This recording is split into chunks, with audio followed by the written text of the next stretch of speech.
Well, it's officially 2022. We've made it. That's a good start. But, as maybe a little cherry on top, I can't think of a better way to start it than kicking off a brand new XCOM 2 War of the Chosen modded campaign.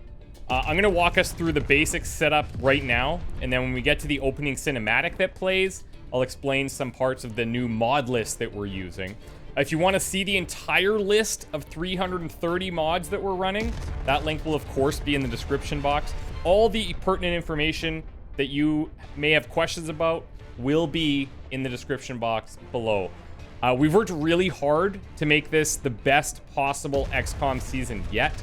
And while I'm tempted to just spill all the beans right this minute, I'm not going to do it. There's going to be some neat surprises along the way, and I'm thrilled. I'm very, very excited about this campaign in particular. So very quickly, let's set up our starting options. Reduced beginner voiceover, subtitles on, legend difficulty, toggle advanced options view. Now, we're going to be running Grim Horizon Lite Redux. This is where dark events are permanent unless we complete an activity chain, which, if you remember, is always hard to do because we're always struggling with available soldiers. And this is just another choice that we're going to have to make in Covert Infiltration that is going to be painful. It is going to cause problems one way or the other. And hopefully doesn't end the campaign, but we'll see. We're also going to be running Not Created Equal, but we are running a mod called Points-Based Not Created Equal to get some soldier variety in our stats. And that's the only options that we're going to be ticking here. We're going to run this without Iron Man when we run so many mods. If there's any potential bugs or anything that we might run into, this allows us the ability to try and fix that. This is still going to be an honest man playthrough, however, so no reloads, no save scumming. If someone dies, they're gone forever. And if we have another Operation Senseless Tears like last season, well, we persevere and we rebuild, and we were able to overcome that last time. I predict more of that this season. Here, we're going to untick the integrated DLC content. Basically, this makes it so that we can run into rulers randomly instead of having them locked to alien facilities. And then we also get to build some of those unlocked DLC items earlier on. Frost bombs, bolt casters, and stuff like that. So let's run the cinematic, which we've all seen many, many times by now. And I'll take that opportunity to go over in more detail some of the additional mods that we're running. So first of all, what's returning? Covert Infiltration Overhaul is back. I can't play this game without it anymore. It's a must-have in any of my future campaigns. If you didn't see it last season, it completely changes the strategy layer of the game, and simply put, it's phenomenal. There's also been a total rebalance of Psionics X Machina, or Machina, if you're cool. And an entirely new mechanic that drains soldier will in order to cast psi abilities has been introduced. We've added a whole bunch of new psionic gems, which will create a larger variety, but also dilute the overall pool of gems so that the most powerful ones are going to show up less frequently. We're also running a special config setting that you can toggle yourself that requires soldiers to be psionically graded in the new facility before they can even use psiamps, which is going to limit psionic usage even more. As a trade-off to that, Templars will be able to use their 2 gem slots on their gauntlet instead of a psiamp. And since these are psionic units anyways, they're not going to require a grade, but they'd still benefit from one if we put it through the training. So I think with this, it's going to be a much better approach. We saw how powerful it could become last season, so we've addressed that heavily for this one.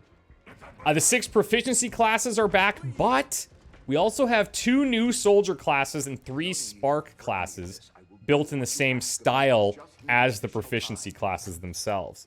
So first, we have the Phalanx Class.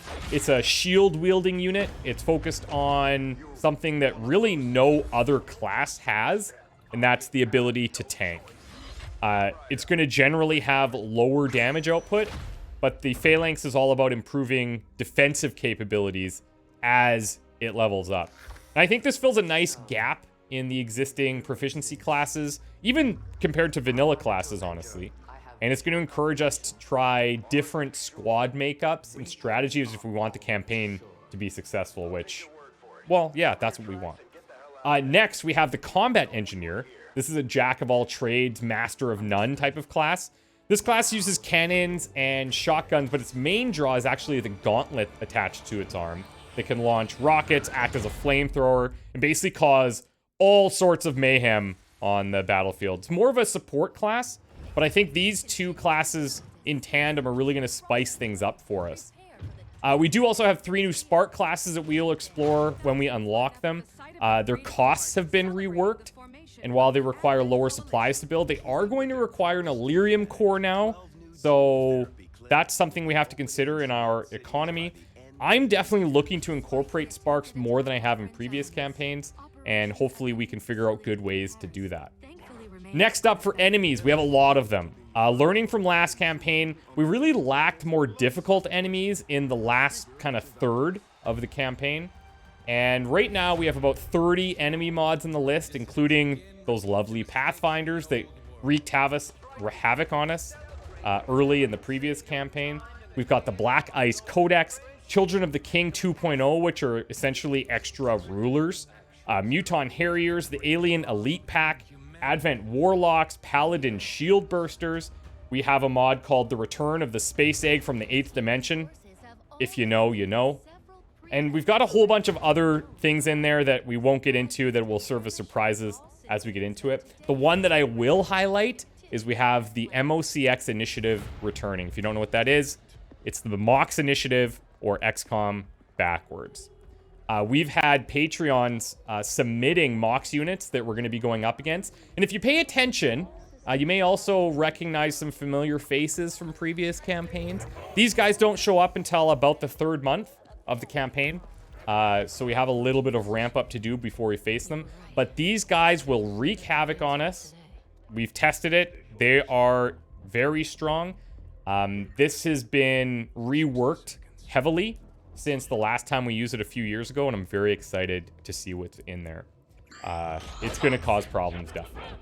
Also, the Chosen are going to be more difficult this time around, with a bunch of additional buffs, including HP. We've also reworked the Hunter abilities with a mod called Don't Move a Muscle. I think it's going to make him a lot more effective than previously.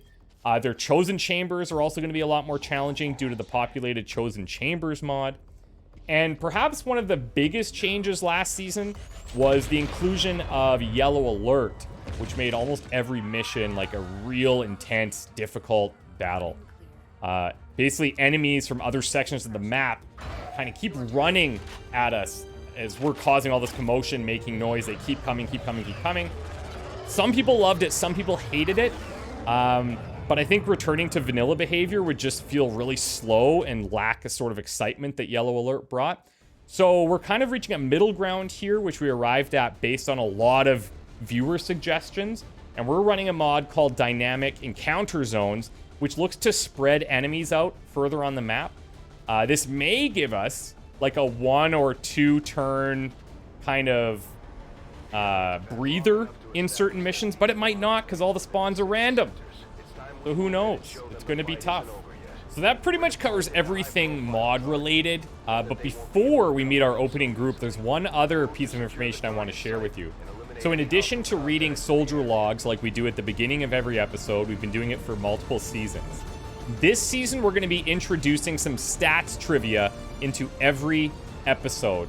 And the first question that we have for you is this one.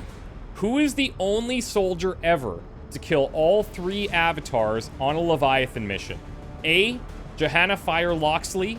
B. Mike Bossman Fane. C. Ethan Ace White.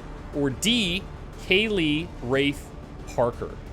Now, I may not read these all out in every episode. It'll probably be on the screen in text, but I would love if you guys put your best guess in the comments below.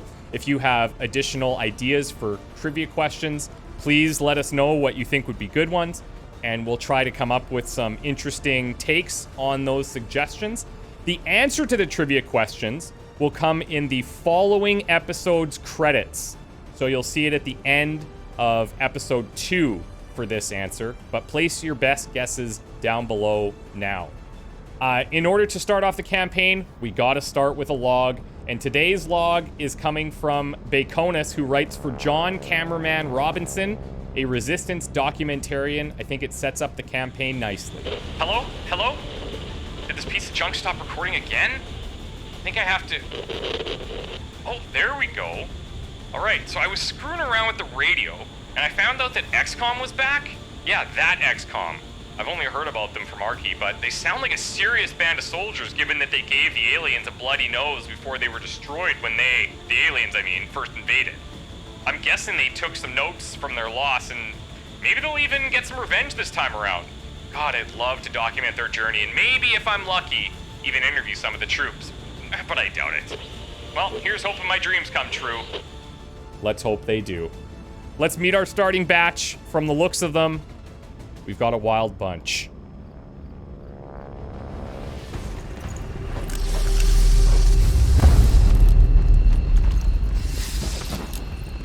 Menace 1-5, we have a confirmed location for the VIP. Move to rendezvous. Eliminate all hostile contacts. Okay, this is always so exciting for me, getting to meet this first batch here. So we've got straight up Antonin ReaktorFour Akimov, and he is wearing a very interesting helmet. You might recall Daniil from last season, affectionately named our Covert Op bot, but she was wearing this helmet, and I'm glad to see it make a reappearance. That's very cool. Next up, we have Sin Zenith Doriel, a blonde bombshell He-Man-like with glowing eyes, and very cool. Happy to have you here, Zenith. Next up, we've got Boltus Yggdrasil de Greer. I'm probably butchering that. And based on how angry he is under that helmet, I should probably work on that pronunciation. So let me know the right way to say it, and I'll try my best. Next up, we have Rhiannon Tabula Rasa. Cool, fiery-looking character. Got some nice tattoos. I dig the red, matching the hair. Very neat. We'll get into their bios later as well. Else Dynamite Koenig. Welcome to the squad. Also some nice tats and a prosthetic right arm. Very cool. Very cool. And then, last but not least, I don't know if I said that already for her, but Mikra Silencer Lumos. Silencer. There's got to be a reason for that. I'm sure we'll find out what it is. Okay, so if you've never seen the Gatecrasher mission from Covert Infiltration, well, then you're in for a great surprise. This is really cool what they've done. Let's start moving up. We don't have to rush in here. I'm going to talk about some additional icons that you might be noticing on the abilities bar at the bottom in a second here. I just want to see if we can make any contact. Nothing yet. Running. I'm doing a little bit of a riskier leapfrog here, and it might be... Okay, that's not a bad group. Early on, we've removed the neonate vipers from previous season, and we've removed the derelict mechs, because they just didn't really provide a challenge. They were actually weaker than just vanilla advent troopers, so we decided to forego them completely this go around. I would like to get people up in here if I can, so I'm actually going to take this position. A couple other things you're going to notice just by looking at the screen. We've got something in the top right called Active and Killed. This is just going to track our enemies for us. It's not going to track enemies that we haven't found on the map yet, but once they become active, it'll help us to just make sure that we're keeping track of how many are alive and how many we've killed. So we'll see that when these guys kind of spring to life here soon. We're also running a mod called Quick Soldier Info on this right side here. After this first mission, all of their portraits will populate. Ooh, this is... We might be able to just squeak in here. But they're a little close, so maybe not. We might have to make them back off a bit. We can use this turn to reposition to full cover some of these guys in the back. And Yggdrasil, let's maybe put here for now. And we'll just do a quick little overwatch. I don't expect them to trigger yet. Ideally, they walk backwards. That would be great. That might work. They might still have some detection up in that tower. But it's pretty far, so maybe not. Yeah, I think we might be good to go here. It's really touchy, but it looks clean. So yeah, quick soldier info. Basically, it's going to provide a little headshot of these guys. The issue that we were having was a setting within this mod that would take their headshots in tactical, and in certain situations, it would actually crash. So we disabled that, and we haven't had any problems since. And I say we because there's a group of, I would call friends, that have helped me build this mod list over the past month or so. And there's been a lot of work put into it, a lot of testing, and it's just been immensely helpful in so many ways. Moving on target location. So a lot of testing on their part, and I'm very grateful. I think we can fire on these guys next turn here. I'm just gonna wait till everybody has actions up top, and then I'll go over some of the abilities in the ability bar that we're seeing. Oh, I hear a little bit of tippy taps out to the left as well, but hopefully that's not too much of a problem. I'm probably going... Well, actually, we've got a decent arm here. That's a decent opener. And I think I might just go with El Classic, or El Clasico, where we just set up a standard Overwatch trap and hope for the best. I think we might do that. We'll bring Silencer up top. We're going to Overwatch with... You know what? Actually, I'll keep Zenith available in case we need to finish someone off with a grenade. Starting with 6 soldiers like this means we have a lot of extra explosive firepower. If the Overwatches with the height advantage don't get the kills, then hopefully one last grenade will do it. But let's let her rip.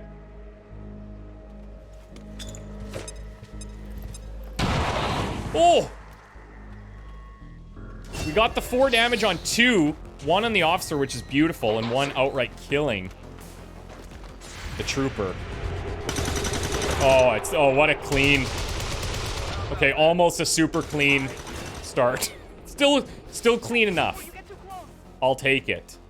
I'll take it. Okay. Got it covered. Okay. This is good. So, you're going to notice a couple of extra things down here, depending on different scenarios. So, the first thing, this is going to create some lag when you use it.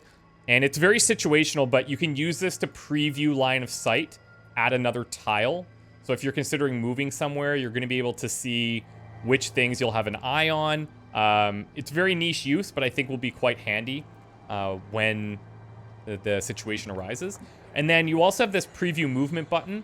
So if there were enemies alive, we could preview the length at which they can move to.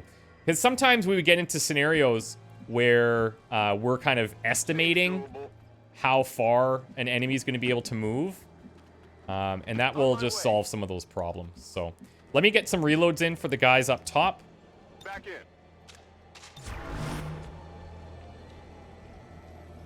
And we should be good here. I stand ready.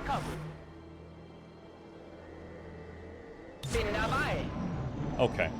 And then we'll hunt our next group.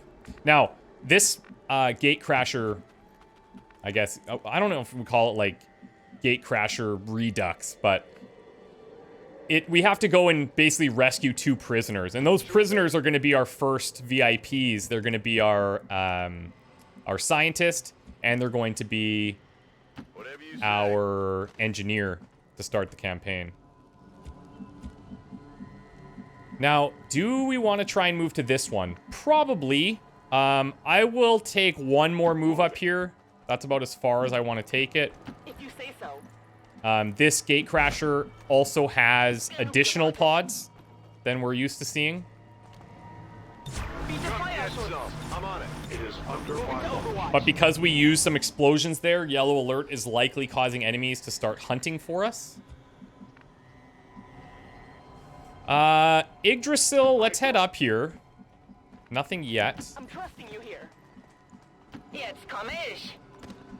Silencer, I'd like to move up, but for now, I think let's just play it cool. Absolutely. Another thing that the dynamic encounter zones might do is have a heavier emphasis on enemy flanks, because they're going to spread enemies out a lot more. The AI is going to try to come around at us from sides instead of just rushing through the middle. Oh, nice. 5 damage Overwatch. Yeah, now we're talking. Yggdrasil, 46% whiff. Well, hey, speak of the flanks. Speak of the flanks. Thankfully, we're not too exposed.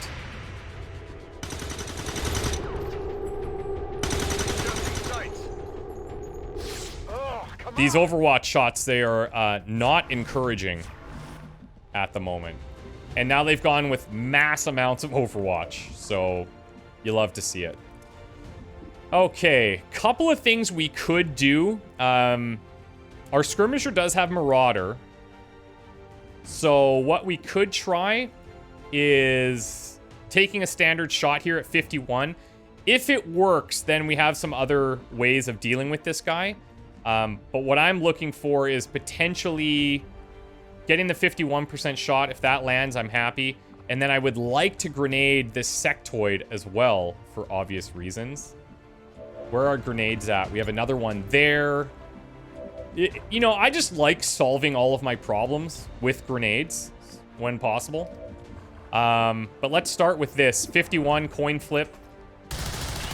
Oh, first coin. This is going... I don't even want to jinx it. I don't want to jinx it. I actually can't even see that sectoid. He's a little bit too close, which means he can't see me either. But as an example of this preview movement ability, you can see here, these are all the spots that they can move to that we'd have to be aware of. Very helpful, just takes a lot of guesswork out. And again, situational use, but something we might look at from time to time. Now, this officer is very likely to mark us and then shoot us, which I don't love at all. If I could get this kill on the sectoid with people other than Dynamite, I wouldn't mind hunkering that down. ReaktorFour, we're probably... it's close. If we were to try and avoid some of these Overwatches, it's risky. It's risky, especially with the shot from this officer. And right now, I don't have a way of dealing with that, so that might be another hunker down potential that we need to have. Silencer also totally flanked here. However, we could move back into a position like this once this Overwatch is removed. So yeah, we only have the half cover here against that trooper. He's really far, but it's risky, man. I think we got to do this.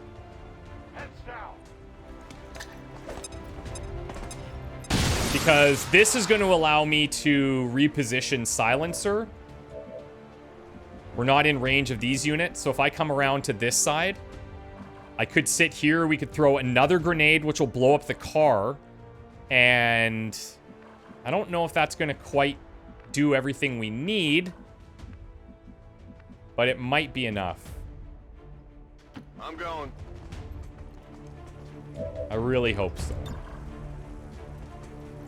Heads down. We should get the 3 or 4 from the grenade. Car explosion on top. Yeah, beautiful. Sick.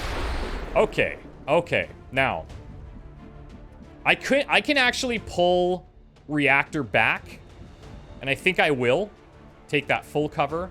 These guys are just so far away. I don't have a great way of getting in there. The problem with Dynamite, even though there's full cover, this officer is definitely gonna mark. I'd be shocked if they didn't. So if I bring Reactor back here, the biggest concern then becomes Yggdrasil. And maybe what we'll do...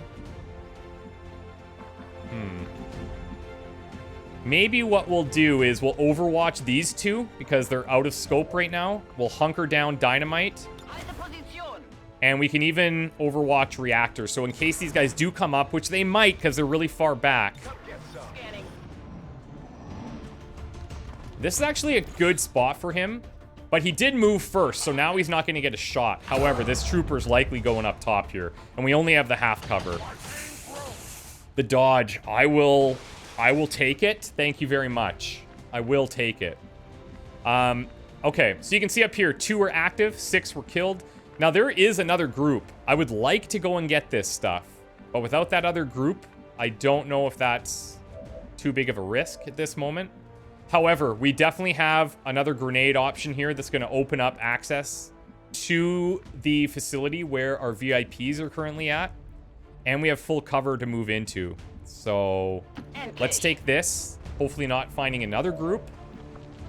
And we're going to open this up. This is a fantastic position so far. The flawless dream is dead. That's gone. We can no longer worry about it. These guys are exposed here. Now, I want to show you another mod that we're running. It's called Non-Lethal Combat. Now, this is specifically in place to deal with MOCX units, which we'll talk about more when they start appearing.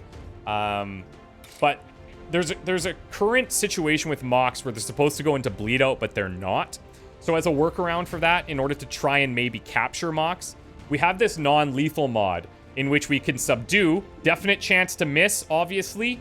Limited by our movement range, just is a regular attack.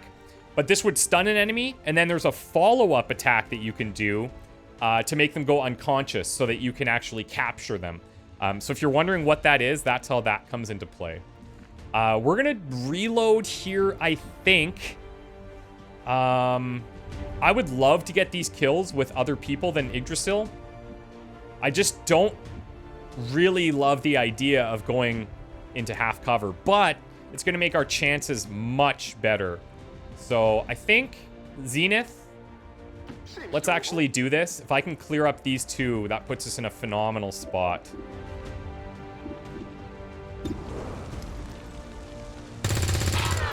Okay, not bad. I was hoping for 4. Didn't want to jinx it. Didn't say it. Tabula. Now, I could use another grenade here. Or, you know what? Let's bring Silencer up. Let's do it this way. If we can save grenades for another group, then we're laughing. But at least we have that as a fallback in case we whiff these high percentages here. That's clean. I'm almost tempted. I'm almost tempted to just go high ground, stand in the open. The problem is if another group walks in and sees somebody out in the open, then it's a little dangerous. So let's put ReaktorFour up into full. 63%, not great, but it's enough. It's enough. It's enough. All right. Reinitializing weapon. Now, we're not going to move at all from here. Attacking on sight. Come get some. We've caused enough commotion where the enemies are going to know what's up. Let's get full reloads in. I'm not going to put anyone else up top here. I am watching. What's over there? But I think we can move forward just a tad. Reloads there. ReaktorFour is good. Ready to rock. Moving to Overwatch. Affirmative. Covering now. And then we'll push up little by little here. Oh, yeah. So that loot expired. I know people are not going to like that. I will try to get a lot more loot this season. But this mission's a little bit precarious with all these rookies. So Unclose gates. we're gonna take it calm and cool and hopefully collected. The chances of an enemy walking into a flank over here are pretty low, but I guess it's something we should keep in mind. We can definitely move up some of these guys into full. I go as ordered. Now, if you have not seen how the proficiency classes work, some of this skirmisher stuff might be a bit confusing to you. Covered. Overwatch. I will watch. Affirmative. But when we start reviewing the soldiers, we can go through their abilities and how all of that plays out. Okay, now where's our grenade carriers? So Zenith, I need to definitely get you to the front line. Tabula also has one. Okay, I'll go. That's cool. This could find a group. It's not. That's very nice. A 10 batal. That begs the question, where are they? No problem, boss. Where are they? No problem, boss. Gebe Feuerschutz. Overwatch.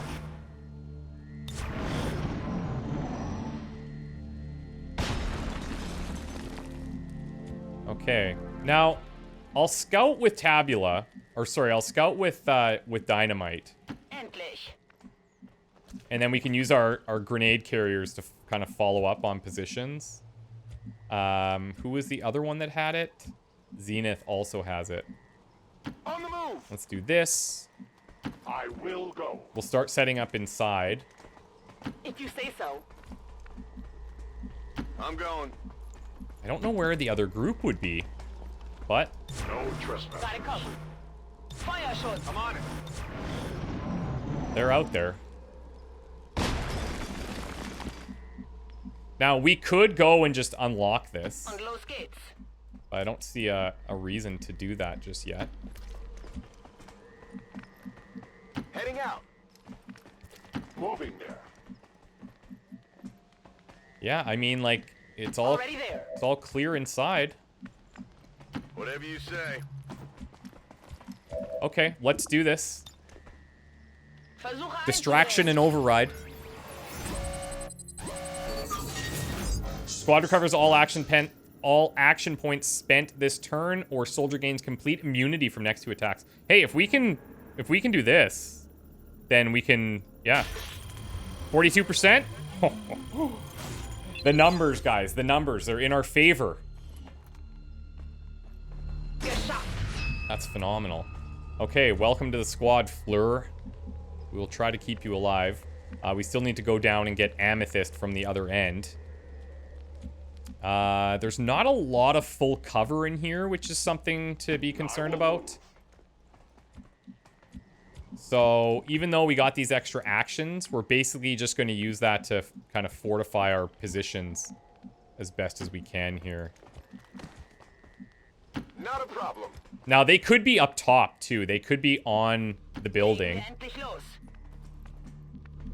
And Seems doable. that's kind of hard to account for. Fleur, I'm actually just going to tuck you right in here. You just hunker down. Be cool.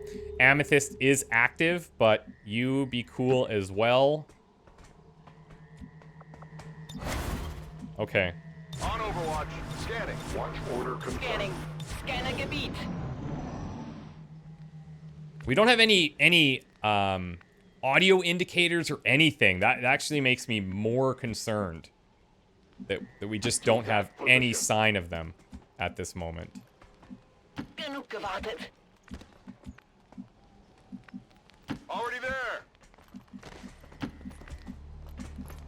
Absolutely. My feeling is that they might be out behind, or again, up top. If we go all the way through here, and we're able to What's over there? clear this facility, I'll start moving these guys out with us as well. Just for, you know, just for a little unnecessary risk. I await their approach. Biete Feuerschutz. Yeah, that is so sketchy. All right. I kind of feel like we need to go up, but I'm going to continue out the back side here. Yes, Commander. Oh, there we go. Oh my god, they're right on us. Okay. Okay, 3 troopers. We can handle 3 troopers. Absolutely. Ripjack Strike, if it lands, does kill. They have, however, split up a pretty decent amount. And my 1 grenade here is a little further back. Or my 2 grenades are a little further back than I would like. Which means we could either slow play this. We've got the full cover. I don't know if this is going to reach. It's not. Dynamite can move up into full there. Could actually take position up in here as well. Jetzt komm ich. And we may just have to kind of wait a turn here if we want to play safe. We'll put Amethyst in the other cell for the time being.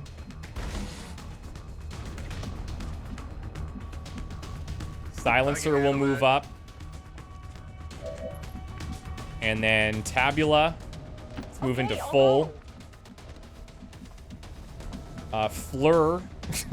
I'm going to say just go back inside. And the question becomes, do I want to dangle Yggdrasil here in this way? I'm not really feeling that.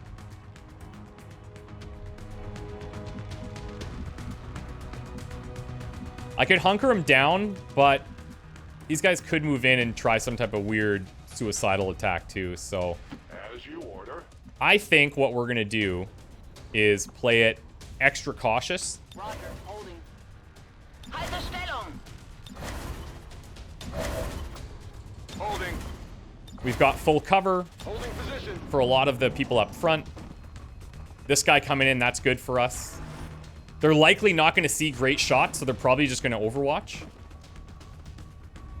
Oh, here comes a shot, though. All right. I'm pinned down here. Seems like that has paid off so far.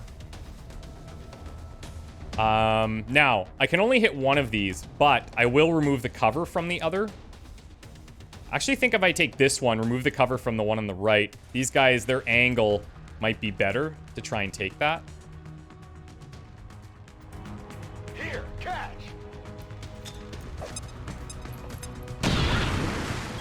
Getting the 4 there would have been an absolute blessing.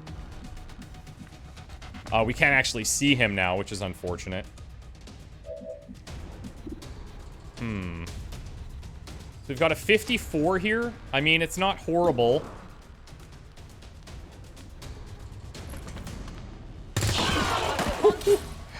Clean. Very clean.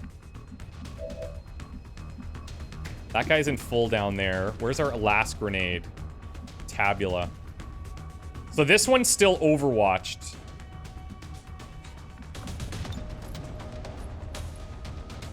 And I would like to use it down there, but I don't want to move because this guy's overwatch, since we can't see him, is going to be a little bit trickier. So I think I'm just going to let this rip. There we go.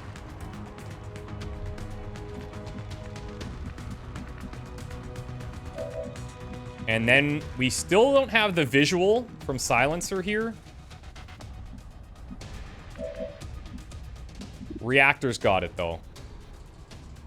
Gotta believe in ReaktorFour. Okay. My belief in ReaktorFour has dipped slightly. Yggdrasil, I could go from here and have a shot. We also, of course, have the Ripjack Strike. 90% chance to kill. And then I've got Silencer. I just don't have a good full cover position to move to. I guess I could come here. I could take this. No problem, boss. Let's go. Come on. There we go. There we go. You know that was good. And then... Oh, we can't see that unit anymore. That's really rough. Okay, so what I could do... Let me come out here. I don't need to secure the loot, because if we end this soon, we'll grab it. I move. 90% chance. Woohoo! Clean. Very clean. Very happy.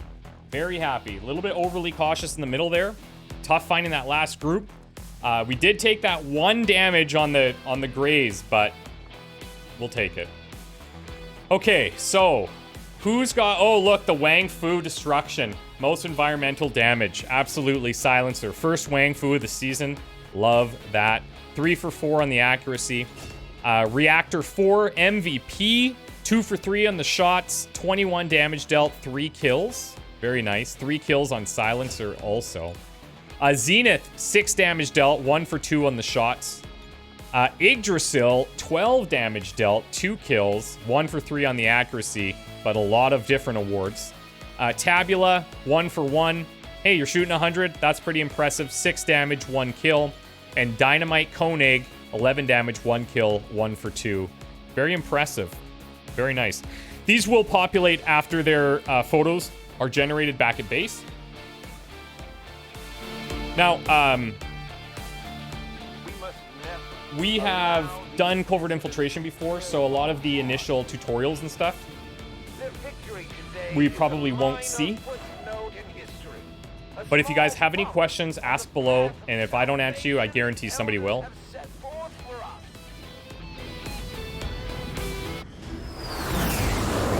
And then I can show you some other cool stuff that we've come up with, because there's a lot of cool things going on. An impressive performance, Commander. Our troop skills are improving with every deployment. Big promotions. Now, we are running a wound time mod called Realistic Wounds, I believe. And basically what it's going to do is make lighter wounds, on average, a little bit less in time. Heavier wounds are going to be, on average, a little bit longer in time. Just to kind of penalize us a bit more when we take a lot of damage. And I think it'll be a good balance for the campaign. Promotions across the board, except on Yggdrasil. Joseph Rue, one of the VIPs. We got some meld here. Basic expanded mag. That's actually a great first drop. Bunch of trooper corpses, officers, sectoids. Love it. So he is our engineer. And Maud Ellis is our first scientist. Welcome to the staff. To the research labs. Now, I'll leave this up to you guys. Do you guys want me to let all of these cutscenes play once again? You're completely harmless. Let me know. To human life. If only the same could be said for the rest of the aliens' technology, Commander. Dr. Richard Teigen, Chief Science Officer. I am responsible for the entirety of our research here, as well as the procedure you so recently underwent. Welcome to my lab, such as it is. I'm not sure what Central may have told you, but we found something while removing you from the alien stasis suit. A device implanted directly in your occipital lobe. Had I access to the equipment available to me during my tenure at Advent, I would already know the precise nature of its function. However, given time and your approval, of course, Commander, I assure you, I will find out. Which brings to light an additional point. Though aspects of this facility are indeed impressive, I am but one man. Were you to direct additional support personnel and resources to me, I could substantially improve the speed of all our research. Farewell, Commander. Okay, yeah, so let me know if you guys want me to let these cutscenes run. It's not a huge thing for me, but we've seen them so many times. It might just speed things up if we skip them.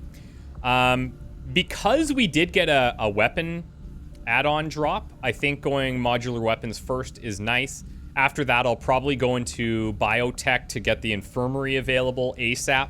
That will solve a lot of our injury problems sooner rather than later. I do find that area of research to be among the more intriguing options available. We'll begin work immediately. Let's go over to engineering. Okay. Reworked your repulsors with some of the parts I salvaged from their old engine. Should fix that stabilization problem you had. Come on, Rover. It'll work. Commander! Getting our tech to talk to theirs is harder than you'd think. Lily Shen, Chief Engineer, at your service. You were probably expecting to see my father. In all that's happened, I'm guessing Central didn't tell you yet. He's gone. Dad gave everything he had to get us this far. This entire ship is his life's work. I know he would have loved to show you around the place himself. He used to talk about you a lot. You can be sure I'm ready to finish what he started.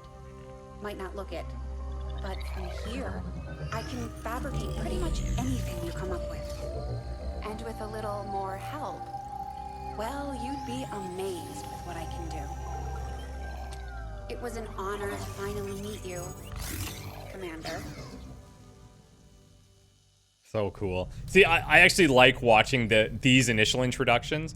The research stuff, less exciting, but either way. Okay, first thing we're actually going to build is the Resistance Ring. This will get us access to play those faction cards.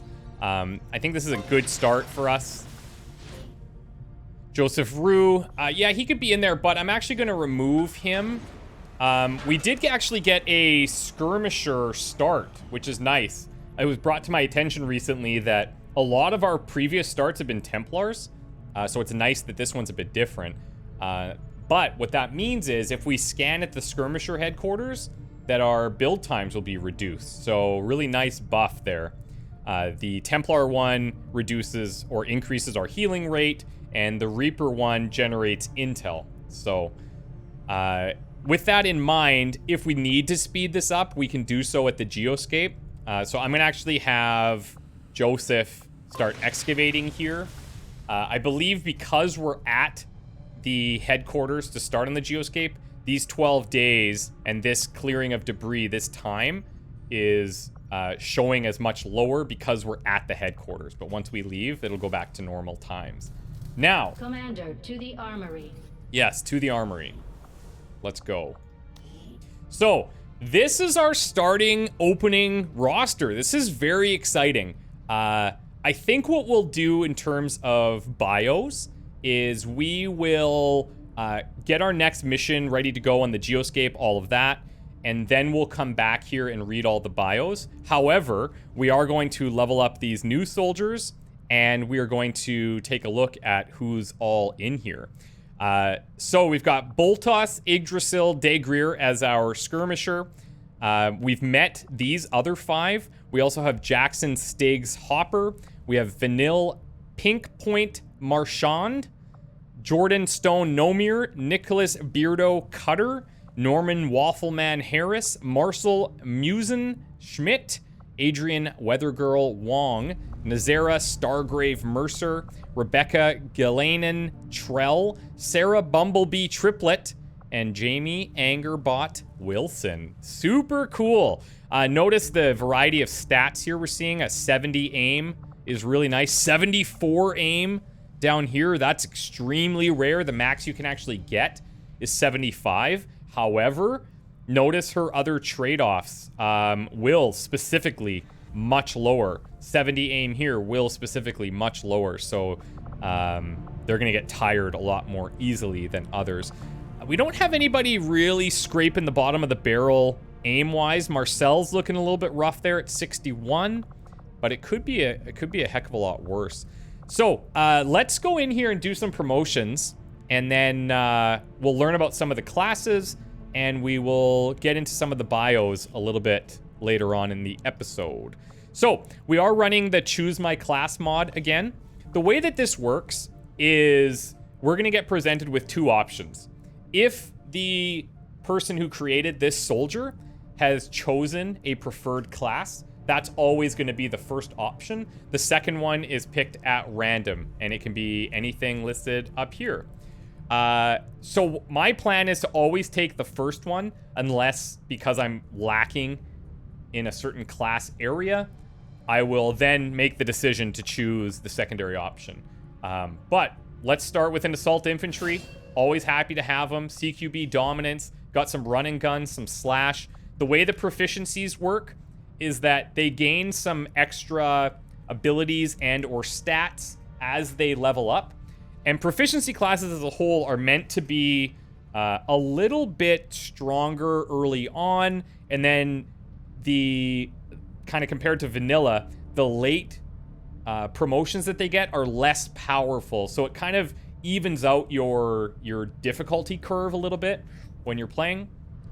So these guys, they operate around this close quarters battle dominance radius. So they're going to gain bonuses to defense, crit hit defense, and crit hit chance against enemies within the CQB dominance radius. So at level 1, which is squatty rank, they have a radius of 4 tiles. And all of those things listed get a bonus of 5%. Attacks against units within this dominance radius cannot be dodged or they cannot graze, which is huge. It gives you that extra little bit of reliability. At rank 3, at Sergeant, this goes to level 2, and the stat bonuses are then increased to 10% for these listed attributes, and the radius is increased to 5 tiles. At rank 6, the stat bonuses go to 15%, and the dominance radius is increased to 6 tiles. So really, I just love the way these classes are designed, and to me, they're just so much better than vanilla classes in every way, shape, or form.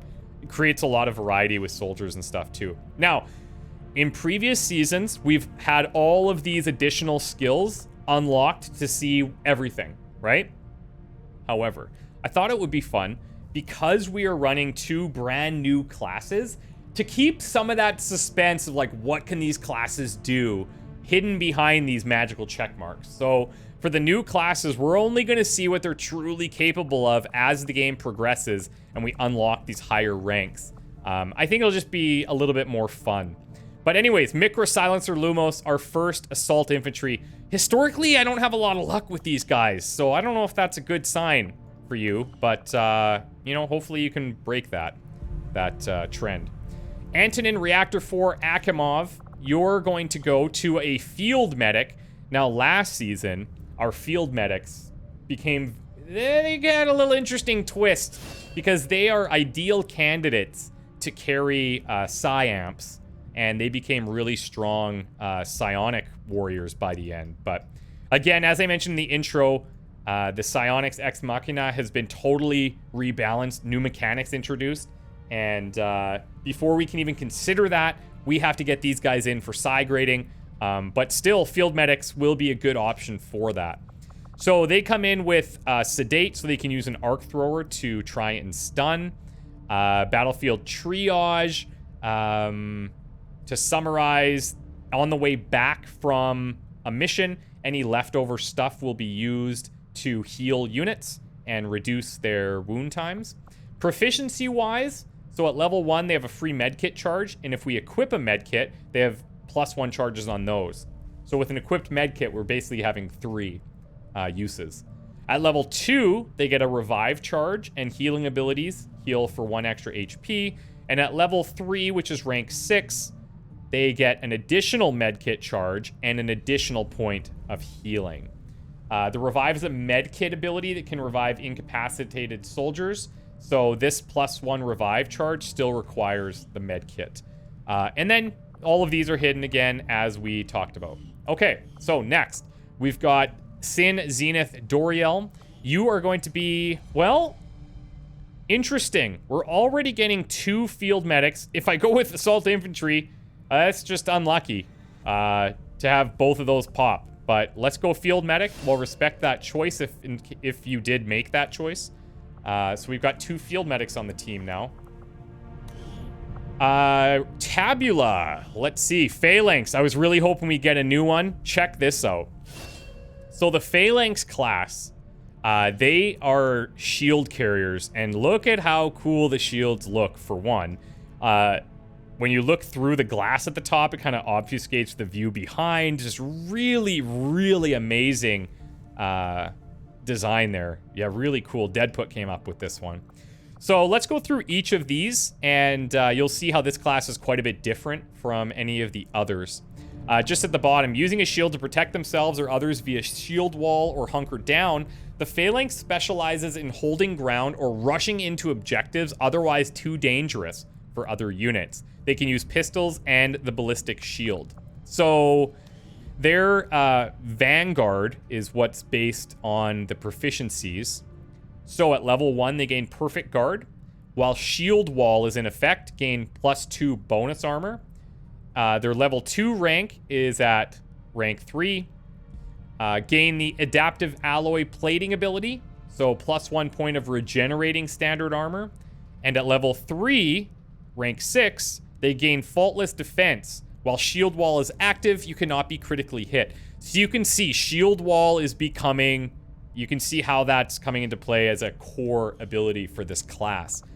Under the tower tree, there will be some additional unlocks. They also have a ballistic tree and a defender tree. You can probably guess what those are supposed to represent. The pistol expert means your pistol shots deal increased damage. They also have increased chance to both hit and deal critical damage. It scales with weapon tech level. Pistol expert causes each pistol shot to have 1/1/2 bonus damage. So those are representing the different tiers of pistols. 5, 10, and 10 bonus aim, representing the different tiers of pistols, and 5, 10, and 10 bonus crit chance, depending on weapon tier. Cool. And then defender, shoulder to lean on. So this is really neat. Typically in XCOM, you want to kind of spread your soldiers out to prevent AoE attacks, right? That's like a big thing to watch out for. However, in situations where you need some other benefits, shoulder to lean on can actually come into play really nicely.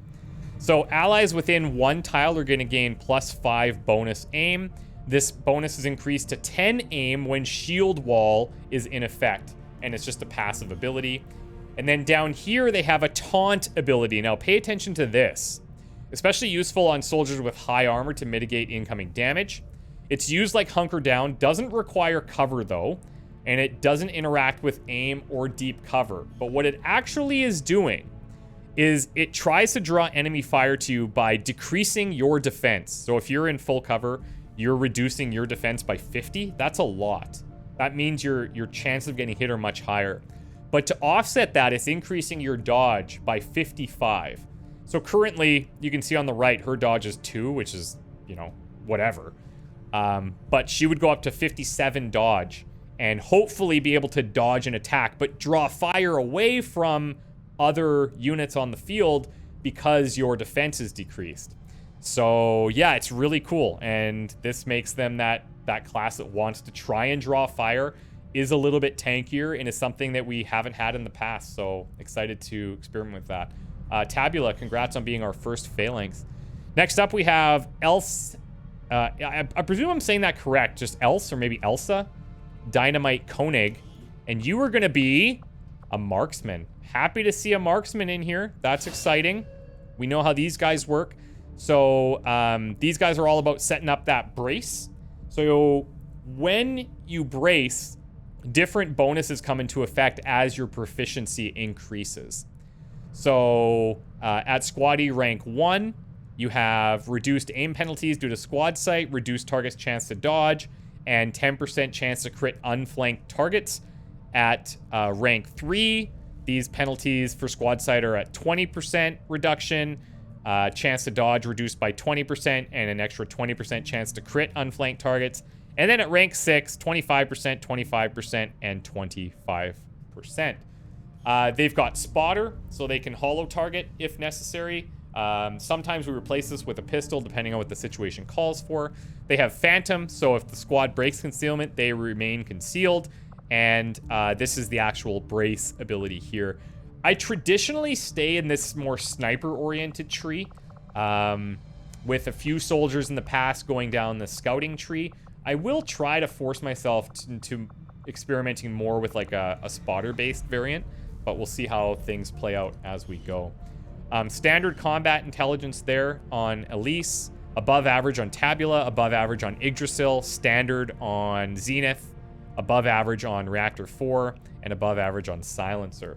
So I don't have a combat engineer to show you, but when we do, then I will explain that class to you as well. For now, before we get into bios, which will be at the end, we are going to go to the Geoscape. Commander, good to see you on your feet again. Welcome to the bridge, the nerve center of our operation. The aliens have our entire world in their grip.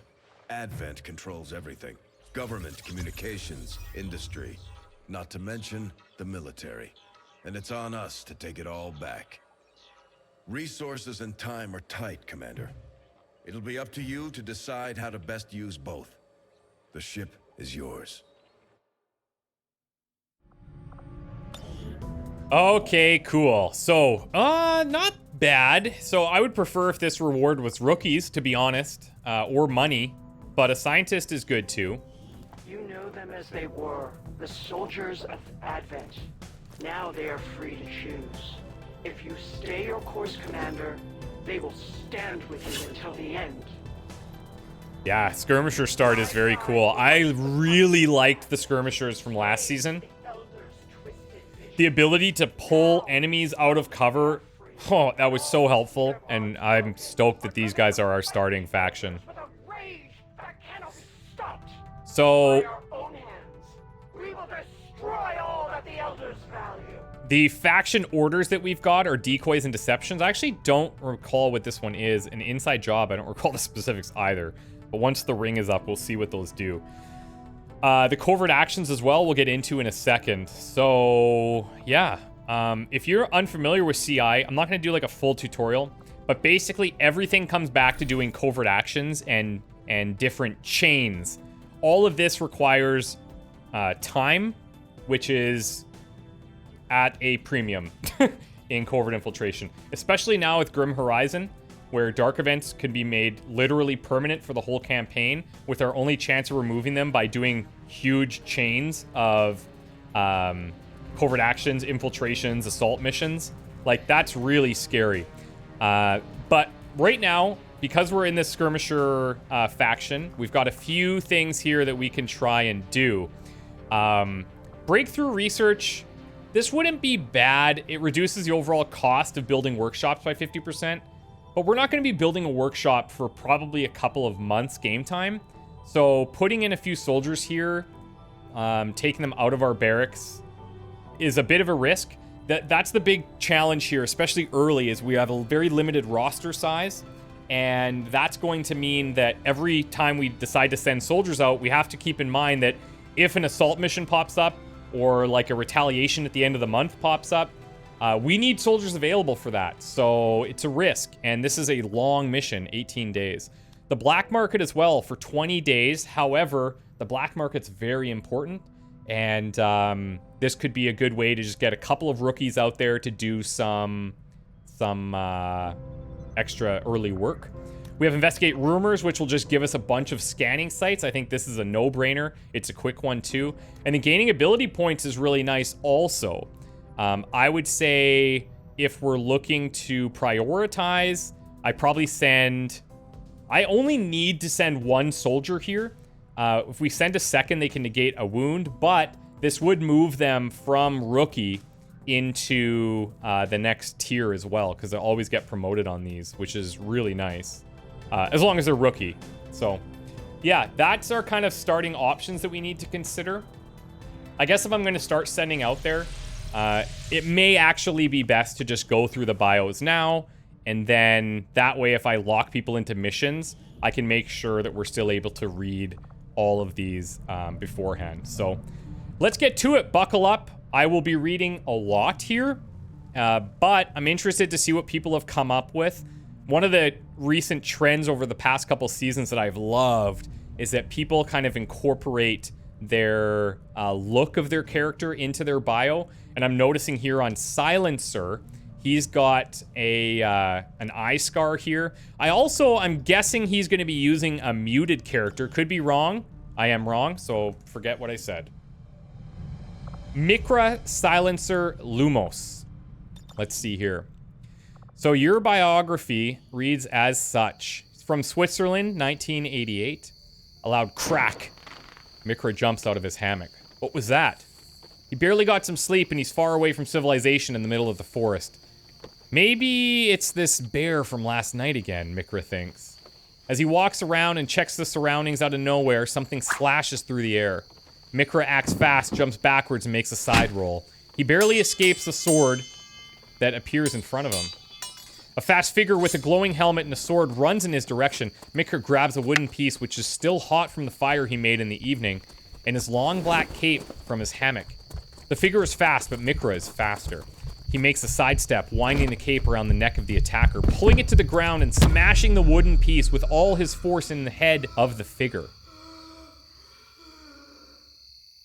Finally, the thing lets go of his sword. Mikra grabs it and slices through the neck of the attacker. Silence again, but not for long. Somewhere behind him, a big, strong creature runs through the woods. The ground is shaken. Guessing it's that bear. What now? A big monster with shiny green armor appears in front of him. A Muton. But he didn't know that at the time. Mikra is paralyzed a second too long, and the weapon of the Muton slashes down his right eye with its razor-sharp edges. Mikra was lucky, or maybe he moved somehow before the weapon could smash his whole head open. Mikra somehow manages to stand up, grab the sword in his cape, and starts to run. He's faster than the Muton and runs in zigzags around it. Somehow he gets behind the Muton, slides under it through its legs, throws its cape like a lasso around the weapon, and disarms the Muton. Then he turns to face it and stabs the sword right in the eye and beyond. Somehow Mikra has to be fast as a chrysalid and has eyes like an owl to see in the dark. Or how could you explain him defeating a stun lancer and a Muton by himself? No one knows, but he was found alive the next day by some XCOM soldiers lying under a big dead Muton. What else is there to say? Welcome to XCOM, baby. That is such a great first bio to read. Oh my god, we had some amazing characters last season, and reading that as like our first character, that's very exciting. I do want to point out here as well, in the bottom left, we've added a stat called Lifetime Stats, which should track character stats throughout the lifetime of the campaign. I can't really vouch for its accuracy. We have Fleet Admiral and Wolfson who diligently track stats for every episode and every soldier. If you want to see those stats, I'll have links down in the description below. But this will just serve as kind of a nice, quick glance of certain things throughout the campaign. Welcome to Squad Silencer. Awesome first read. Happy to have you.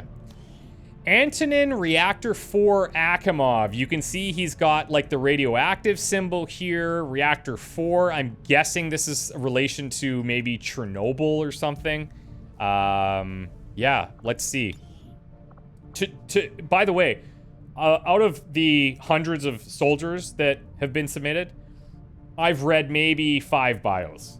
And so I read these a lot for the first time with you guys. ReaktorFour included here. He's got Quiet Guy. That's interesting. So that's like a muted character.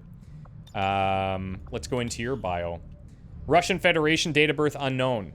Yeah, working as a nuclear technician and specialist, Akimov led a distant, thrilling life, performing all too valuable and suspiciously all too needed maintenance on the reactors of both the Russian Navy's SSBN and SSN fleet, as well as the local nuclear power plant at the port city of Arkhangelsk, which has probably been butchered by me. An alien terror attack on the port and surrounding city with a few chance strikes in the submarine base, and Russia was suddenly faced with the worst nuclear disaster since 1986. Several submarines, as well as the nuclear power plant, all damaged and failing, their hearts still beating with deadly radiation. As it was in 1986, men and machinery were quickly mobilized to contain the spread of contamination. Akimov and thousands of others worked tirelessly for months. In the end, the disaster was contained, but Arkhangelsk would join Pripyat in being toxic to human life for the long future. The radiation would almost rob Akimov of his voice, reducing him to hoarse, harsh words, hence the mute. There we go. For a long few years, he did nothing but sit on the outside steps of a bar, looking out at his former home from beyond the exclusion zone. As his former compatriots all succumbed to acute radiation sickness, Akimov sat and thought. Whatever conclusion he came to, he sought XCOM, now ready to exact his vengeance on the aliens that robbed him of his home, his friends, and his voice. Sick! Okay, I'm so excited. We've already got 2 amazing bios right off the bat. And it's not a competition, okay, to write like the best bio. It's not. But damn, are you guys impressive. It constantly surprises me how talented you guys are. It's really, really cool. Sin Zenith Doriel. Now, I happen to know who made this character. This is Adon. Adon has created a lot of mods for Darkest Dungeon and always creates this character, Sin Doriel. And he's made it into an XCOM campaign. Beautiful 6-pack. I'm not jealous at all. Okay. What's your bio? Undetermined, date of birth, United States. While the man's origins aren't completely known by records available, the man whom we would take to calling Sin or the Zenith burst into the public eye within the last 5 years within the Advent city centers. While not always an individual of anti-Advent persuasion, he rarely seemed to take issue with clashing with armed units of Advent patrols as they attempted to disrupt remnant culture centers and speakeries. After a particular altercation where he turned a Lancer's weapon on him, oh, you have something in common with our first guy, and then his entire unit, he was marked as an executable target and began making a name for himself as a guerrilla fighter in the heart of Advent control. At this time, XCOM extended the olive branch and brought the man on board. As a soldier, he has proven an incredible preference to melee and bladed weapons over firearms, though holds no qualms to engaging Advent with his issued shotgun. Initial interviews and physical tests have revealed little about what we don't know about him. The soft glow in his eyes appear to be the result of some form of genetic therapy, however, not one that we appear familiar with. When we inquired about the incomplete records of where he was born and raised, he simply dismissed the question and proved this response: "Few who rise up to fight the good fight ever came from a happy place." Let's leave it at that. After further deliberation with leadership, the matter was dismissed as a concern. Most importantly, Sin had brought a morale boost upon mingling with his fellow crew and soldiers. Through suave charm and light-hearted humor, he appears to raise the spirits of those he meets. As a result of this behavior, one of the field coordinators dubbed him the field title of the Zenith, the highest point of everyone's day. Very cool. You do reference here the blade and the shotgun, but you actually are coming in as a field medic, and that actually pairs fairly well with kind of making everybody's day and being that positive force within the roster. So happy to have you here, Zenith. Really appreciate the submission and glad to see you made it. Yggdrasil, our skirmisher, looking a little bit down on himself right now, but hopefully that turns around. So Yggdrasil de Greer skirmisher, he's from Canada, love it. Birth date, who knows? I'm seeing a theme with the birth dates. Boltos' memory about his life before Advent had never been the best, a side effect of how his chip was deactivated. As far as he could figure, it was some form of electromagnetic pulse, and he was lucky to still be breathing.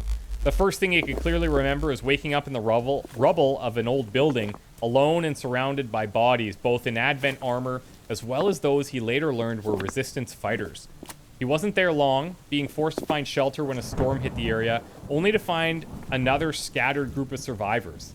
At first, they panicked until they saw just how much he was panicking as well. A tense peace settled in as neither side wanted to leave, and so there they remained. It was during those few hours huddling from the storm that he began to have faint recollections of who he was, and more importantly, what he had done. In his life before he woke up, he had been an officer, leading others to do things that almost made him wretch now. Beyond that, the rest was still blurry, save for a name, Yggdrasil. As morning came, Boltos shed his old armor, eager to leave behind the last symbols of his old life under Advent, and left with the group, who were happy to have an extra set of eyes on the trip. As they traveled through the wilderness and ruins of the old world, he grew to see them as family, sharing in their tears as they mourned the losses they suffered, and laughing alongside their jokes. When they finally reached their new haven, he had a place among them. Yet even as Boltos settled into this quieter life, he began to feel restless. His target was a secluded Advent supply depot. He knew from his old life this site always had minimal guards, and if he timed it right, he could do a lot of damage and be out before reinforcements showed up. And so he waited, right until the guards rotated, and then he struck. It was quick and short, almost disappointingly so. His body remembered all too well the skills that his chip had drilled into him. Boltos continued on like this, making small strikes against Advent in the scavenged armor that he now possessed. These did little to settle the voice, or make its calls for retribution any less constant, but it was what he could do, at least for the moment. In the following months, Boltos came into contact with the skirmishers and gladly joined their ranks. He began throwing his knowledge of Advent and the skills they had given him into their fight against his former masters. He took the name Yggdrasil as a way to remember his past, the last remnant of himself, and he would make it a name that Advent would dread. Oh my god. The character building that you guys pull off is insane. Really, really cool. Awesome stuff. Okay. Welcome. Rhiannon, Tabula, Rasa our first Phalanx. Let's see what you've got going on here.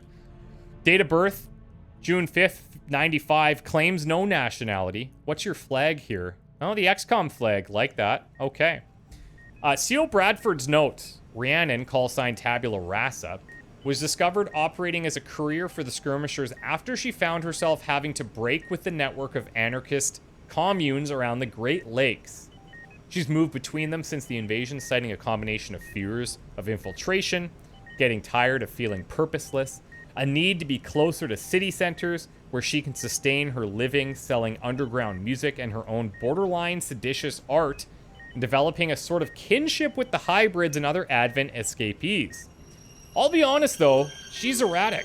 I know a lot of the folks we pulled in who receive gene therapy and neural implants, especially early adopters, tend to have issues after going under the knife, but word among the crew is that she's prone to mood swings and going into periodic catatonic states. By her own admission, she says she's been through a lot, even before the invasion. We all know trans people weren't always treated with the dignity they deserve, and she's had her fair share of bad actors in her life that took advantage of her fragile state in the past. She's had to deal with all the nonsense that comes from gene therapy, and then having to get her skull opened up to get the chip removed, which I'm sure you remember was not exactly a pleasant thing to experience. Regardless, she has the trigger discipline and steady hands only a farm girl like her can have. An indestructible stubbornness, and weirdly enough, an uncanny flexibility and reaction speed when she's not in one of her spells. What a good fit for the Phalanx. Tygan says she shouldn't be too much of a risk in the field, but that he assures me he'll be keeping an eye on her condition if anything comes up. Regardless, my assessment is that she's probably the kind of rowdy idealist our soldiers need to keep around for morale's sake, if nothing else. Of course, it's your call what she does here, but you can rest assured she has my vote of confidence. Amazing. Happy to have you here, Rhiannon. Very, very cool. Glad we have some trans representation again this season. Welcome to the squad, and what a great fitting bio for this class. That worked out phenomenally. Okay. Elsa? I feel like Elsa is not correct. Maybe Elsie? But I feel like Else just doesn't seem right. I don't know. But she's a marksman, and she looks badass. Oh, I really hope that you... Oh, I hope you're awesome. I really do. I love a good marksman, you know? I love it. Or in this case, markswoman. Having grown up in a mostly military family, Else was destined to join the German military since she was born. Being successful in the field, she set her sights onto special forces and would eventually join the ranks of XCOM. As such, she was on the first dispatch team to investigate the alien threat. As records show, her squad was completely overwhelmed, and due to sectoid mind control, she was to be the one to bait the secondary squad into the sectoid's ambush. As the grenade blew off her arm and her vision turned black and white, she was sure that she was going to die. Yeah, that explains the prosthetic. Waking up weeks later in a civilian home, she learned that some of the locals had rescued her and nurtured her back to health. Now permanently losing the ability to see color thanks to that sectoid, she was terrified of the capabilities of the aliens. Also, yeah, the eyes are very pale pink. As Advent took over, she tried to live a normal life, putting the events of the past behind her. Only when she saw what Advent were doing to resistance fighters and how they would probe their minds for extra information, she knew she had to rejoin the ranks of XCOM so nobody would have to go through the same thing she did. To get the attention of XCOM and get over her own trauma, she started hunting sectoids and forcing them to suffer just like she had. Yeah. Bonafide badass already. Love it. Already love it. You can see like the burn marks there too. Very cool. One of the things that we've done this season is allowed submitters to create looks for each armor tier. So I'm curious to see what she's come up with here. It'll take a second to load, but if you go into the stored appearances, this is part of Iridar's mod called Appearance Manager. She has designed, oh, neat. Okay, so with this look, she's got like a basic prosthetic arm, like just basically glued together with ropes and different parts. And then here, she's got more of an augment thing. So she's kind of taken some stuff back at base and built that up. And then if we look at her Warden armor, I'm very curious now to see this transition. Yeah, but basically using Appearance Manager, you can create these 3 different looks. Oh, this is sick! Whoa, that is a really, really cool progression. That is very well done. Oh my god, so creative. Oh my god, I'm so pumped. Really awesome, Else. That's awesome. Okay. Jackson Stiggs Hopper. No class yet, but let's meet Jackson Stiggs. I was gonna say, sounds American. And we are correct. It's honestly still a miracle Hopper is still kicking.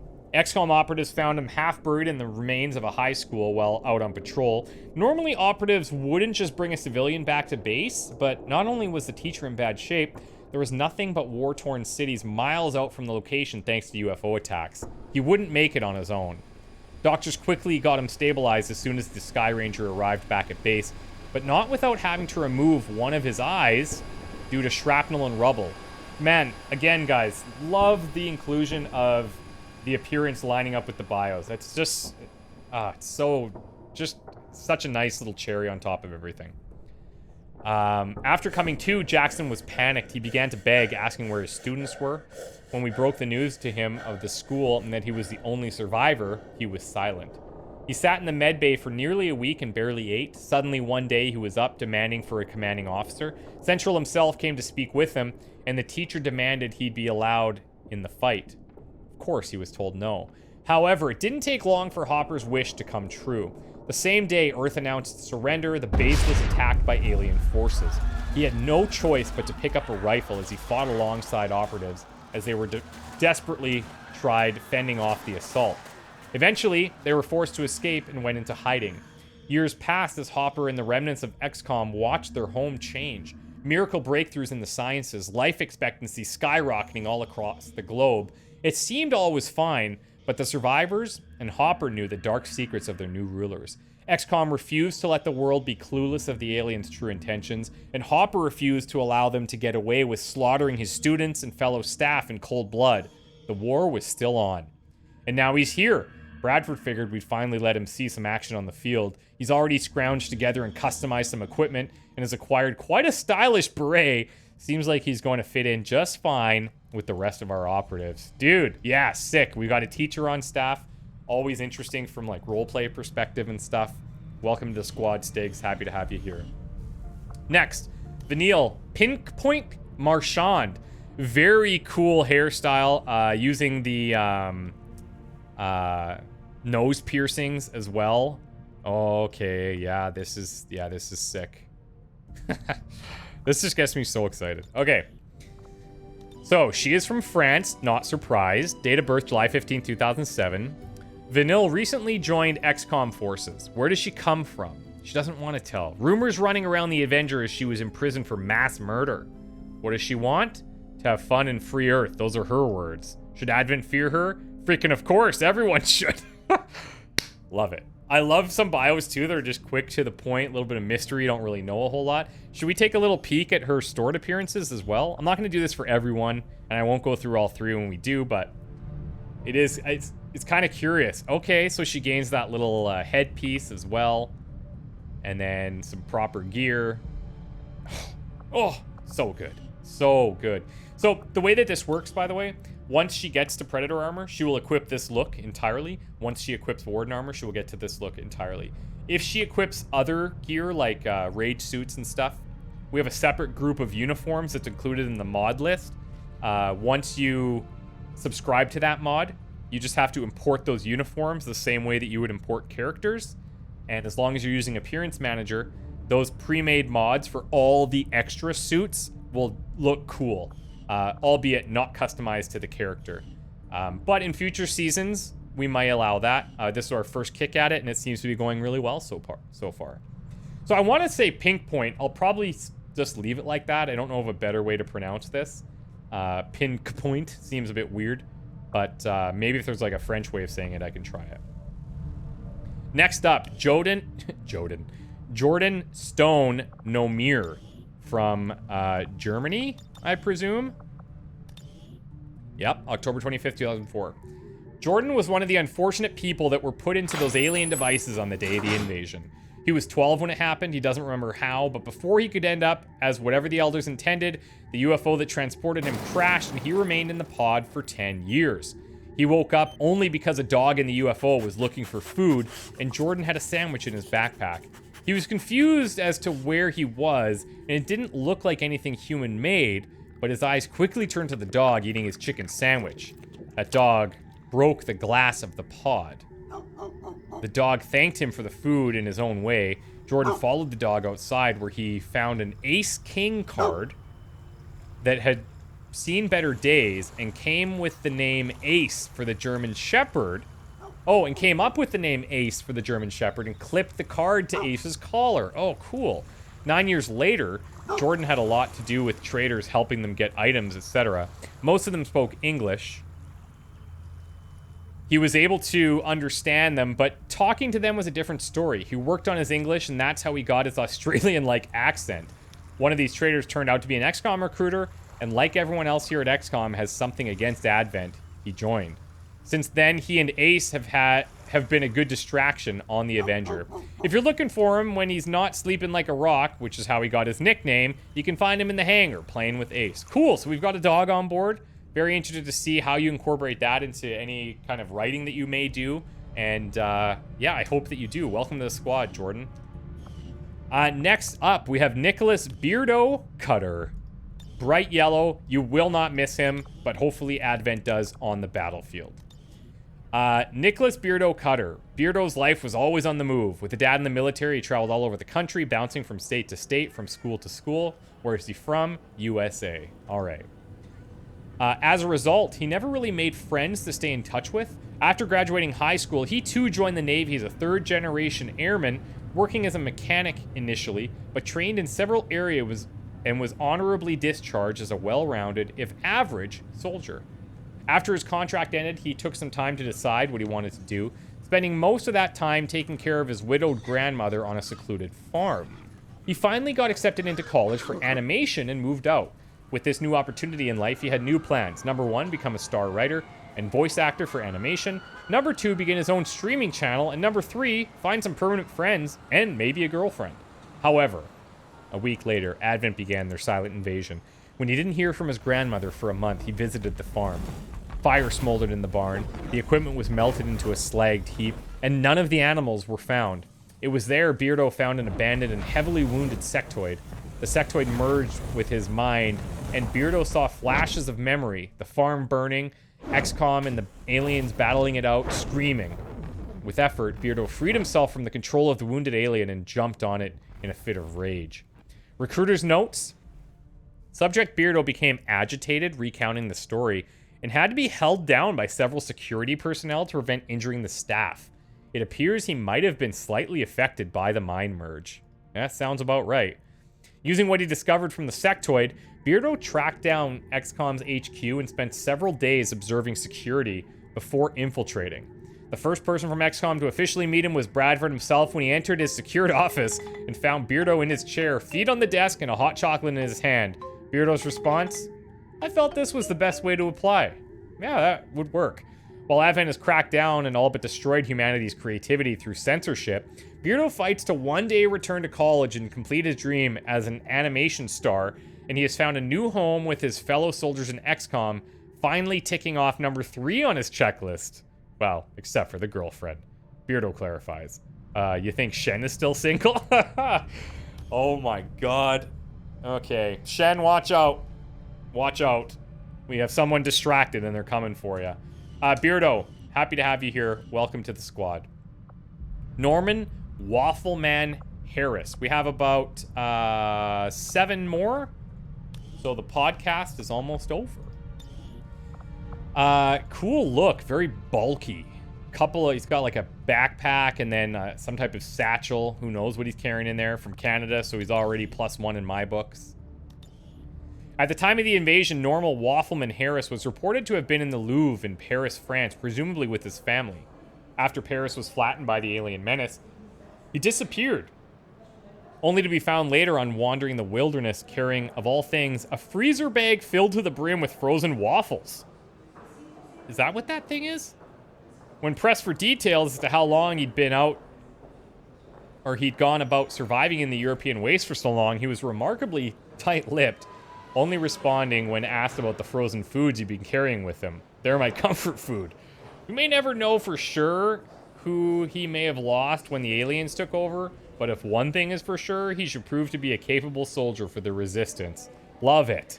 I hope the waffle thing kind of stays throughout your different armor tiers. Let's take a peek at Predator armor and see if the waffle bag is in tow, or if he's ditched that for a new favorite food.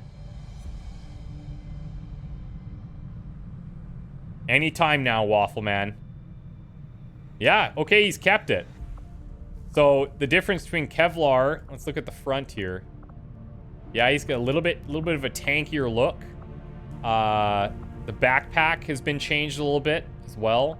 And now I gotta look at Warden. God, I say I'm not gonna look at all of them, but you know, curiosity gets the best of me. By the way, I'll talk about this probably in episode 2. Oh, he still got it. He still got it. Yeah, really slick. That's a nice tie-in. I love it. Okay. Character submissions will be open until January 31st. That will be the final day of submissions. I would love to get a character pool out for like middle of February, so that you guys can get every soldier that we'd be using in the campaign. I think that would be sweet. Marcel Muhzn Schmidt. A lot of Germans, hey? Oh, he's cool looking dude. Probably from a boy band, would be my guess. I don't know if this means anything. I'm probably not saying that right either. Muhzn? Don't know. She was my sister, my twin sister. Now I don't even know. 2 things could happen. 1, she was kidnapped and kept to work for the invaders. Or 2, she decided it for herself that it was better for humanity to work with the aliens and joined Exalt. Now, this is interesting. If I had to guess, this is probably a patron submitter. Patrons were allowed to submit MOCX soldiers. And as mentioned in our recruitment video, the MOCX were actually changing all the localization for them to be Exalt, the enemy from Enemy Within. And so for people that are including it in their bio, somebody like this, I imagine, probably submitted a MOCX soldier, Exalt soldier, that could be the sister, which would be really interesting to run into in the campaign. I really don't know which of these 2 things are scarier, but I'll try to find her whatever the cost. I was a normal PC geek working at a company for mail services when the aliens attacked, but after her disappearance, I joined XCOM as an engineer. But I wanted boots on the ground, so now here I am, a rookie, proud to go into battle with my commander. Guess his name was just a bit odd, but yeah, the missions change. They always do. Very cool, Marcel. Happy to have you. And we'll keep an eye out for your sister. Last name Schmidt. That'll be the key. Okay. Welcome to the squad. Adrian Weathergirl Wong. Awesome look. I love the work that Kex put into these new clothing packs. I have told him, I was like, the female clothing packs that have come out look fantastic. They're indisputably awesome. But the dudes, we need some love too, man. Put some pressure on Kex, you guys. We need him to make some more male mods. Because the females all look so good by comparison. Okay, so Adrienne Weathergirl Wong. We'll probably make some guesses here. Born into a wealthy Advent loyalist family, Adrienne had an idyllic childhood. She grew up in a suburbanite neighborhood and wanted for nothing. When she finally came of age, she enrolled in one of the most prestigious colleges that Advent offered. Earning her degree in communication theory, she then went on to earn a master's in political theory and a doctorate in psychology. With her bright potential realized, Advent recruited her to be the poster child of their campaign, a role she felt born for. Eventually learning the dark truths behind Advent, she then secretly tried to use the skills she had been taught to help bring down Advent. She was discovered by the watchful regime quickly, and a squad was dispatched to silence her illicit broadcasts permanently. XCOM quickly intercepted the assault team, recognizing an opportunity to gain a potential insider voice trusted by the populace. Instead, as they returned to the Avenger, they found her on air, spouting the party line once more. Advent had won a masterstroke against the Resistance, and using deepfake technology and AI manipulation, her perfect likeness was on display, hardening the line against XCOM. Infuriated, she took up the rifle, determined to stop the slander her own avatar was spouting to the masses. Oh, that's neat. That's a neat little twist, Weathergirl. Happy to have you. Can't wait to see what you do. Stargrave Mercer. Oh, you can see those cool, like, vein emissive augments. Very neat. Stargrave. I feel like this one's going to be a bit stranger. I'm into it. I've had to struggle my entire life just to survive. Where are you from? USA. Okay. Just so I could sleep at night. Every waking moment embroiled in endless conflict. Compared to that, this is nothing. Imagine for a minute a place beyond Earth. A training ground of sorts built for the sole purpose of creating the ultimate Advent soldier. Imagine that such a place does so by kidnapping psionically inclined individuals from their homes, forcing them through brutal trials, the first of which is a trial by injections that only a fifth of subjects survive, mutated into something that isn't entirely human anymore. A place where those that don't survive the process are considered the lucky ones. Nazara gave a rueful smile, his hands clasped together and his eyes bearing a 1,000-yard stare. Such a place does exist, he said, and it's called the Stargrave. I was stolen from loving parents in a good home, subjected to trials that I survived only by the skin of my teeth, and even then only because the other subjects and I stuck together. Among them, there were two in particular who I grew close to, Yara and Chase. We'll keep our eye out for those names. He smiled again, wistful. We helped each other for 10 long years, surviving even as the others kept dropping around us. But the aliens, Nazara laughed, the sound lacking any warmth. They were crueler than you could ever imagine. They forced us into one final trial, the final culling, they called it. Us three plus half a dozen others forced into a fight to the death. Jeez. Nazara shook his head and closed his eyes as though to ward off the memories. But the past wasn't so easily forgotten. You have to understand, being asked to do that, to kill my friends, the people I grew up with. He took a shaky breath, continuing, couldn't do it. Chase couldn't either, none of us. But Yara, one of his best friends, her ashen hair and golden eyes as clear as ever in his memory, both wild as she unleashed her power upon them all. I watched as one of my closest friends slaughtered everyone around us, then tried to kill me.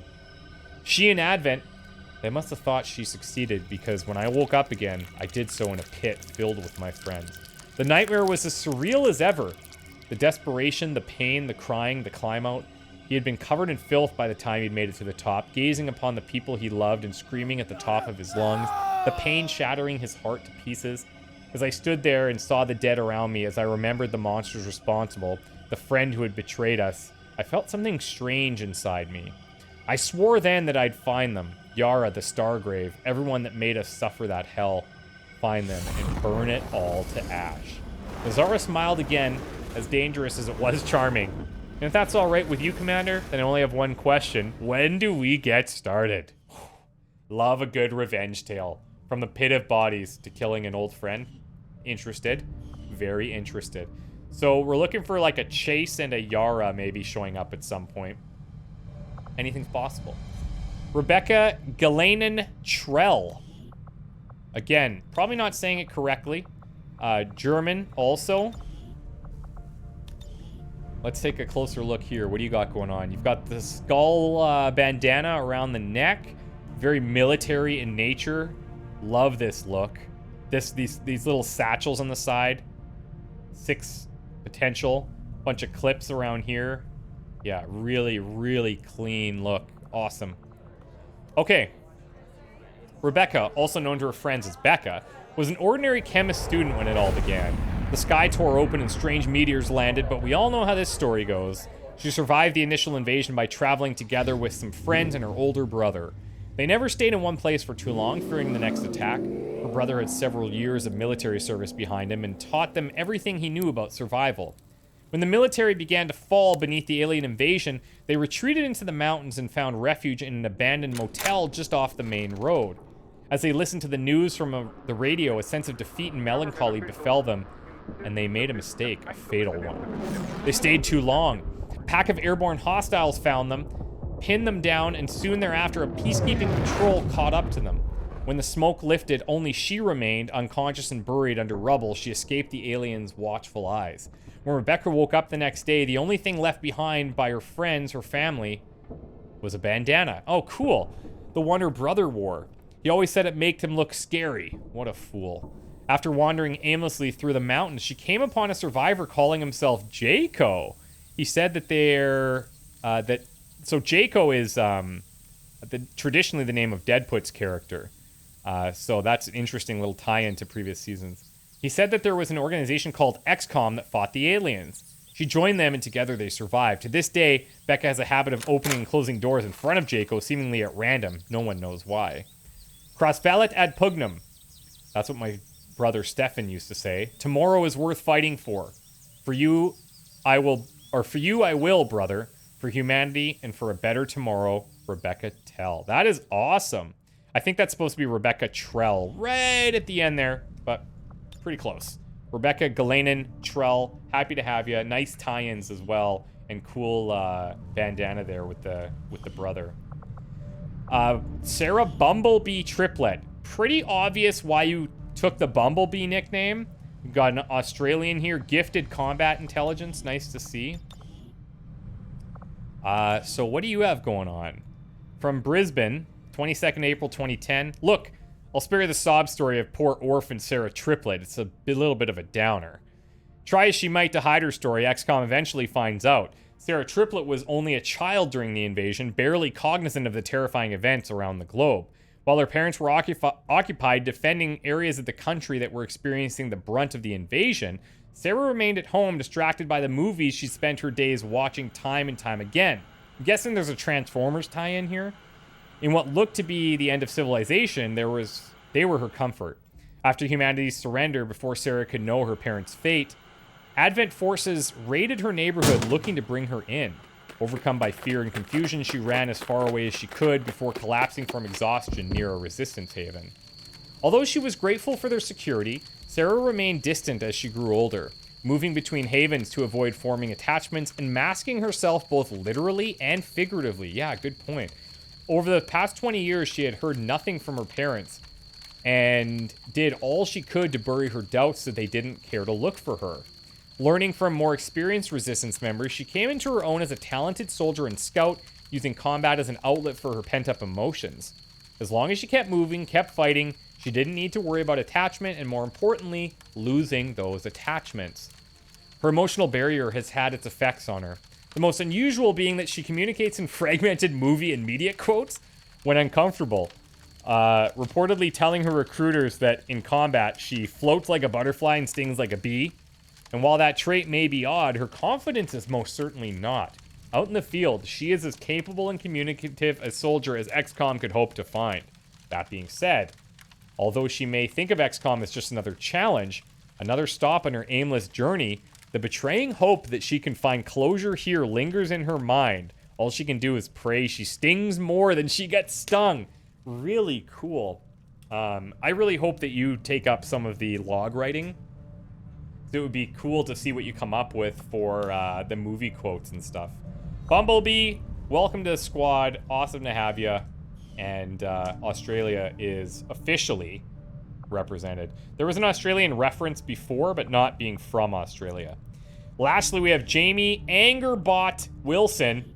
Does look angry, from America. Let's see. Jamie grew up in cities run by aliens, and like so many, she happily let the wool be pulled over her eyes. She bought into the propaganda, the lies, and even ate at Advent burgers. On the day her family was killed in conflict between XCOM and the aliens, she was certain it was XCOM's fault. She could see it no other way. As she grew, she trained, she planned, and she educated herself. She would have vengeance on those who took everything from her, but as she learned more about the invasion, the war, the world as it currently stood, something nagged at her. Something seemed not right with the world. She knew the answers must be somewhere, and she decided that somewhere must be the old cities. Now wastelands, those cities were supposed to be uninhabitable due to mankind's folly, but Jamie would find out for herself. Her first few hours showed no signs of radiation, no toxins at unacceptable levels, no real life to speak of. Uninhabited? Yes. Uninhabitable? Far from it. That's when she heard movement and was nearly overtaken by a horde of Lost. She spent weeks in that city, trapped by the Lost, trying to find a way out. And during that time, she wondered, why were the aliens not talking about what was happening here? She thought about a lot of things. It was only when she heard gunfire that she'd hoped she'd find escape, but instead she found salvation. XCOM, the very people she'd sought revenge against, pulled her from the ruins of the old world and showed her who the true enemy was. On that day, she vowed to get vengeance for a second time. But this time, she knew who the true enemy was. Great bio to finish off our initial recruits from. Kind of has like a Spider-Man look a little bit. I love the like no aliens tattoo. Yeah, super cool. Vibrant armor. Awesome to have you in here. Angerbot.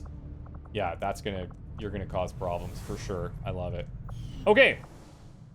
Guys, it is time to get back to work. So, let's go to the bridge. And I think we're gonna start our scan up here. I do want to set up some covert ops. The most important ones that I'm seeing are the scanning sites for 5 days. And if we put a soldier in there, we'll make sure that they're not wounded. So since they'll be gone for so little time, I'm happy to put both in. And we'll just start from the bottom. Or should we start from the top? I guess we could do that. Or you know what we'll do? Here's what I'm going to do. There's two ways to look at this. I could take our rookies that have like really good aim and put them in for some quick promotions. And then for the longer ones, we put the ones with the lower aim so that if we have to take rookies out, we have the highest or the best versions of those rookies available. So since this is a quick one, we can maybe snag a couple promotions here. Angerbot with 74 aim is looking pretty good. And then maybe we send out somebody like... We could send out Marchand here as the optional slot. So that's going to increase our modifier a bit. So it's going to take just over 6 days because we have extra soldiers in here. There's ways to mitigate this down the road with different weapon types. I wonder if I switch to pistol for these guys. 6 days, 11 hours.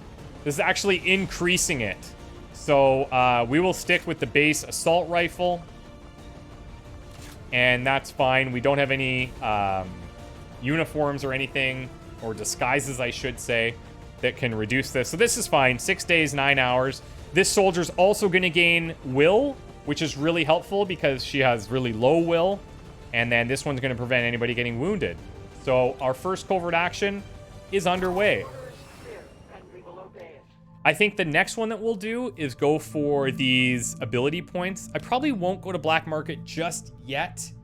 We'll see kind of how the next missions go and how many people we have available.